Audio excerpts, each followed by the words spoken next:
Estamos de volta com o Hora da Saúde de hoje. O assunto do nosso programa é a síndrome do pânico. Conhece alguém que tem essa síndrome e sofre desse problema?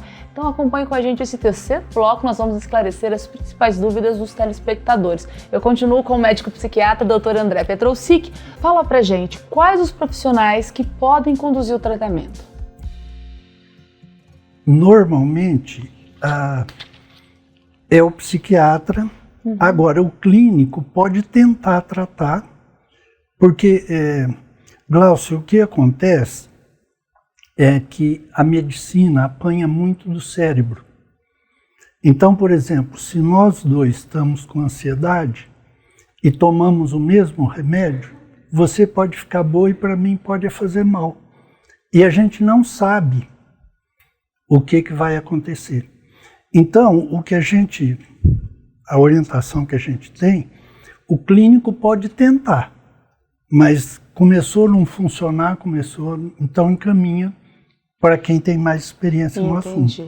Né? E antes de tudo tem que excluir que não é um problema orgânico, que é um problema só cerebral. Tem que fazer aquele tratamento por diagnóstico por eliminação, tudo isso. Por eliminação, é muito importante. Normalmente, doutor André, pela sua experiência, quanto tempo demora até que a pessoa, quando ela procura o clínico, por exemplo, procura o clínico, encaminha para o psiquiatra, até diagnosticar a síndrome do pânico? Como demora? Nesse processo, normalmente as pessoas, quando tem uma síndrome do pânico, não sabem ainda o que é, começam a procurar, vão primeiro no clínico, esse processo. Quando a pessoa não sabe, muitas vezes ela passa por 3, 4 médicos antes de chegar no psiquiatra. Normalmente é assim. Ela vai no cardiologista, vai no neurologista, vai no clínico, né? Se dá problema intestinal, vai no gastro. Aí, no fim, procura o psiquiatra. Elas ainda têm uma certa resistência em procurar o psiquiatra? Sim. Né? Existe um estigma. Né? Mas o ideal é que chegue nesse profissional. Isso, mas se vier direto para o psiquiatra vai ter que mandar para o cardiologista, para o clínico, para ele excluir, porque as outras coisas matam. Certo. Doutor André, medicação. No bloco anterior, o senhor falou sobre a necessidade de medicação em alguns tratamentos. Quais os cuidados que o paciente precisa ter com a medicação? Bom, a medicação que realmente funciona, Glaucio, para a síndrome do pânico, é uma medicação lenta, demora em torno de 1 semana para começar a fazer efeito, e nessa semana a pessoa pode se sentir pior do que antes. E existe o remédio calmante comum que funciona na hora, certo? Mas a longo prazo a pessoa vai ficar dependente do calmante, que é um remédio faixa preta, e não vai curar direito. Então, o que se faz? Se passa uma medicação dessas mais lentas, que são antidepressivos, e deixa com a pessoa um calmante emergencial.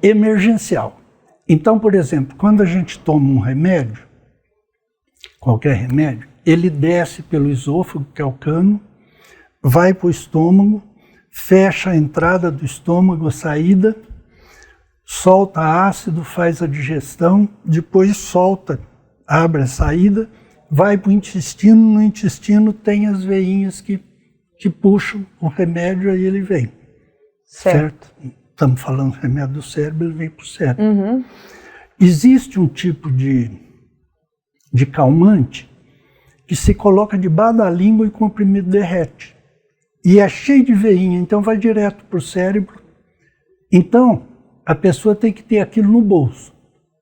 Certo? E se ele tiver uma crise e usar o remédio, vai aliviar.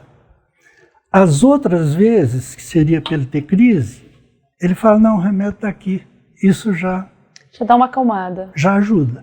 E, na medida que o remédio realmente efetivo faz efeito... Não vai precisar desse. Não vai precisar mais desse, então não fica dependente.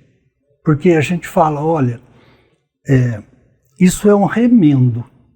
Você se sente mal e usa o remédio. O tratamento é para você não sentir mal. E não precisar desse remédio. E realmente o remédio bloqueia a crise, não dá mais. Doutor André, o senhor falou agora, e tinha falado também no outro bloco, que normalmente quando a pessoa começa o tratamento, na primeira semana ela sente mais medo. Nesse momento, nesse período do tratamento, é comum que as pessoas abandonem o tratamento? Existe uma evasão, vamos falar assim?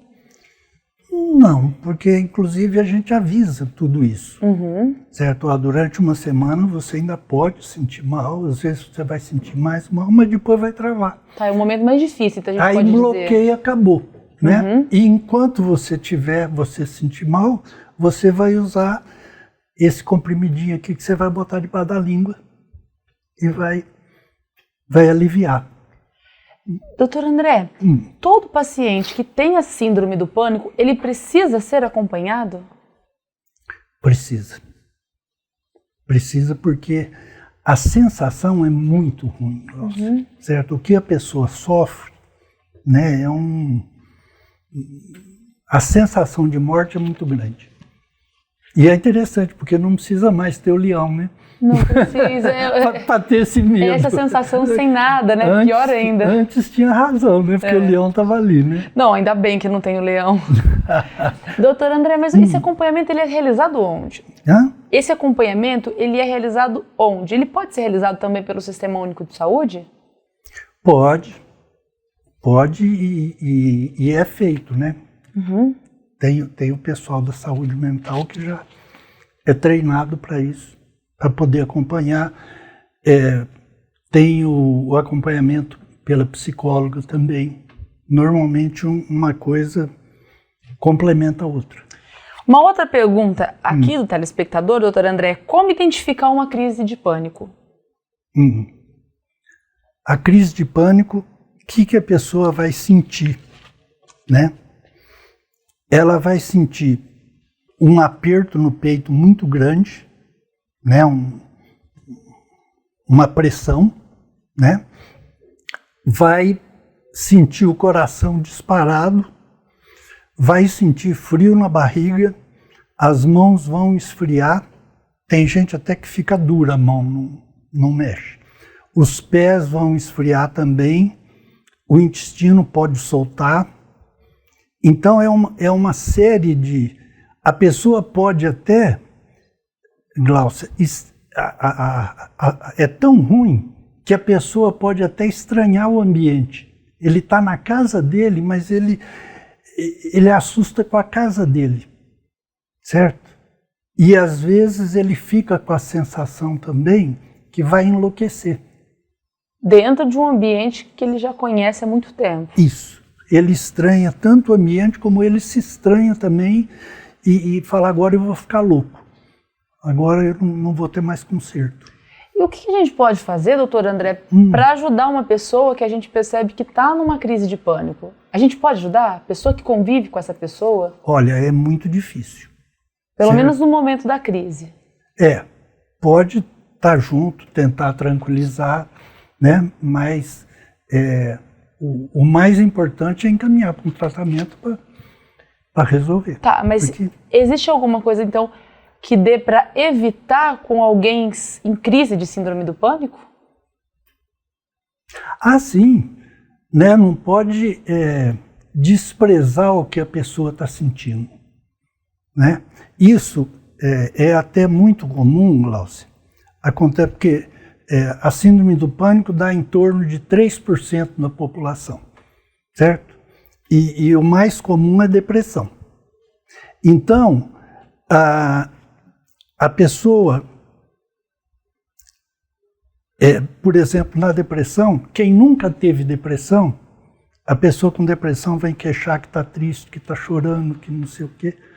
Não, isso é falta de exercício, você não está fazendo exercício. Aumenta a depressão. Ou, isso é falta de Deus, você tem que ir na igreja. Você tem que arrumar um trabalho, você está muito parado, né?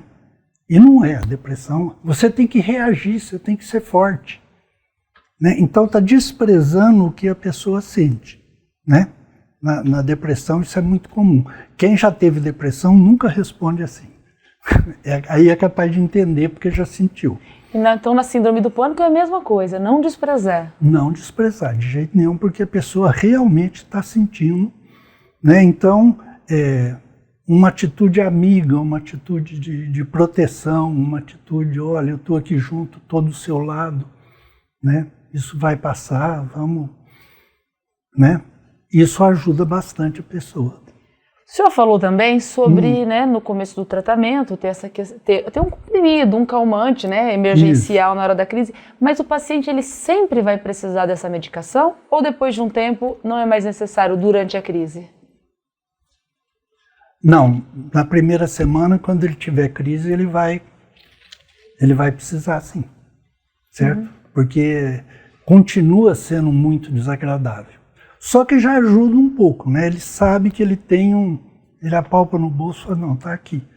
Isso já, a gente fala em psiquiatria que é o fenômeno bola de neve, Glaucia, né? Eles falam que se a gente fizer uma bolinha de neve e ir no alto da montanha e soltar, ela vai crescendo, quando ela chegar lá embaixo, ela é capaz de destruir uma casa.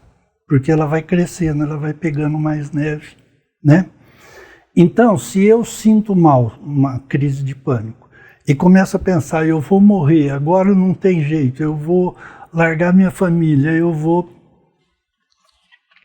Certo? Vai ficando pior. Vai ficando pior. O remedinho às vezes ajuda.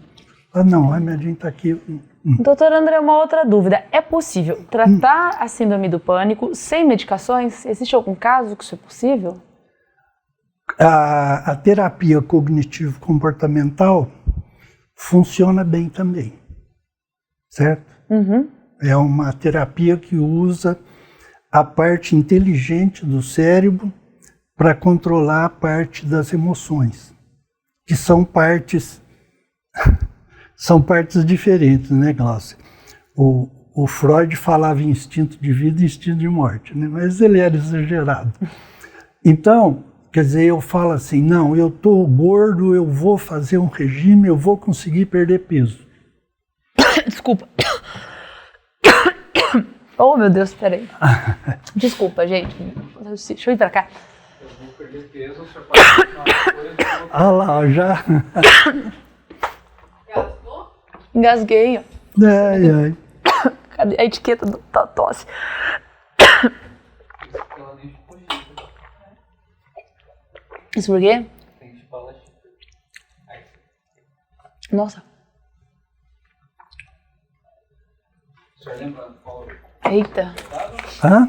O senhor estava falando de...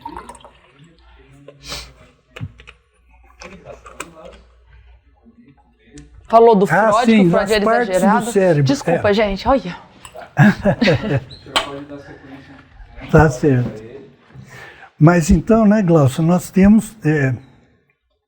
É interessante, porque nós temos uma parte do cérebro, que a gente fala que é a testa, é o córtex pré-frontal, é a parte inteligente que diferencia a gente dos animais. Onde está o raciocínio lógico, o raciocínio matemático, a autopercepção. Só que logo atrás nós temos o sistema límbico, que é um cérebro igualzinho ao cérebro de cachorro, de gato, certo? De mamífero. E eles funcionam independentes. Então, quer dizer, eu chego e falo, não, eu estou gordo, eu vou perder peso, eu vou comer pouco. Aí o cachorrinho fala assim, mas aquele bolo na geladeira está tão gostoso, ele não vai fazer mal, não. Né? Então, todos nós temos esses conflitos, né?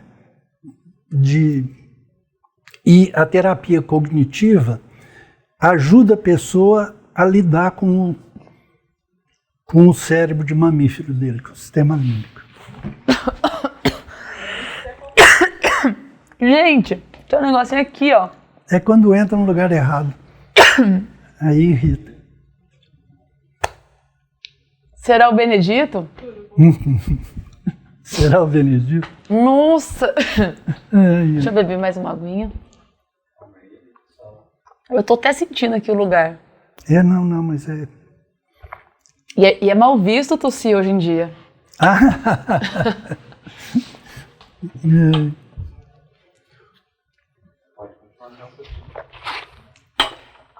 Essa o senhor terminou. Terminou. Doutor André, mas é importante que as pessoas entendam que a síndrome do pânico é uma doença séria. Séria. O sofrimento de quem tem a crise do pânico é uma coisa... É um sentimento de morte mesmo. Agora eu estou morrendo. Não tem jeito. Normalmente, quando a pessoa tem a primeira crise, ela vai direto para o pronto-socorro, ela chama o SAMU, ela... Então não é uma doença que as pessoas demoram para... Não é uma síndrome, né? Que as pessoas demoram para procurar ajuda. Não. Eu estou morrendo, eu corro para o pronto-socorro. E quais os perigos, doutor André, de interromper o tratamento na metade? Ou não fazer corretamente? Isso. Veja bem, então, se eu estou tendo crises de pânico, meu cérebro não está funcionando bem. Os neurotransmissores lá do cérebro não estão adequados. Eu tomo remédio, ajeita, depois de uma semana, 10 dias, volta a funcionar normal. Aí esse cérebro que não estava funcionando bem é o cérebro animal. Ele volta a funcionar como estava funcionando antes. A crise do pânico volta. Então é necessário manter um tempo funcionando bem com o remédio para ele acostumar, depois a gente tira. É aquela história, Glaucia, nós vamos para casa todo dia pelo mesmo caminho. Você pode ir por outro, mas você fala assim, hoje eu não vou por aqui, eu vou por ali, porque é automático. Certo? E isso, esse mecanismo de repetição é para proteção. Então, por exemplo, as vacas, quando vão tomar água no corguinho à tarde, vão em fila indiana, uma atrás da outra. Por quê? Naquele caminho, nenhum bicho comeu uma vaca, nenhuma vaca morreu. Quer ficar inventando? Quem inventava, morreu, não teve filho. E quem fazia certinho, ficou vivo e teve descendentes. E nós ainda temos isso no cérebro. É automático.